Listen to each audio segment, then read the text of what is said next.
Hello everyone, welcome to my channel. Keep it simple but significant. I am your host Sasi. Let us start today's discussion. Which of the following was given the status of state by 13th Amendment Act 1962? 13th Amendment Act 1962 में special मतलब status मिला था state का किसको? ये नागालैंड को मिला था. Answer is B. 13th amendment act 1962 के तहत स्टेटस मिला था स्टेट का नागालैंड को.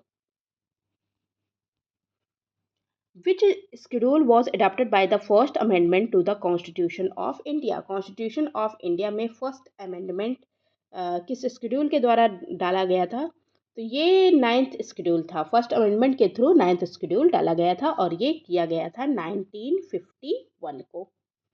Okay. Which constitutional amendment stated that a member of either House of Parliament who is disqualified on the ground of defection shall also be disqualified to be appointed as a minister? Defection के ground पर अगर किसी parliament के member को disqualified किया गया है तो वो डिस्क्वालीफाइड होगा अपॉइंट होने के लिए एज अ मिनिस्टर. ये कहा गया था 91st अमेंडमेंट एक्ट में. ओके. और ये आया था 2003 में. Okay. An election commissioner or a regional commissioner can be removed from the office. तो इलेक्शन कमिश्नर और रीजनल कमिश्नर अपने ऑफिस से रिमूव होंगे कब? When recommended by chief election commissioner. और ये हमारे कॉन्स्टिट्यूशन के आर्टिकल 324 क्लॉज 5 में दिया गया है. From which of the following dates the Model Code of Conduct becomes operational in an election for a state assembly in India? State assembly में election आता है तो Model Code of Conduct किस state से लग जाता है? तो ये डेट है आपकी the date on which election commissioner announced the election schedule. Election schedule जिस दिन अनाउंस होता है उसी दिन से मॉडल कोड ऑफ कंडक्ट लागू हो जाता है. आचार संहिता कहते हैं इसको हिंदी में. Who among the following headed the Union Powers Committee of the Constituent Assembly? किसने हेड किया था Union Powers Committee of the Constituent Assembly को? तो ये है Jawaharlal Nehru ji. Okay. Union Powers Committee of the Constituent Assembly was headed by the Jawaharlal Nehru. Who among the following put forward the idea of Constituent Assembly for India for the first time? Constituent assembly का idea दिया गया था India में for the first time किसके द्वारा? तो ये थे एम.एन. रॉय. एम.एन. रॉय ने कब ये दिया था? 1934 में. ओके. इन्होंने आइडिया दिया था constituent assembly in for India for the first time. और okay. He is also known as pioneer of communist movement in India. On which date Indian Independence Act 1947 came into effect? Indian Independence Act 1947 effect में आया था कब? 18 जुलाई 1947 को. Answer is C.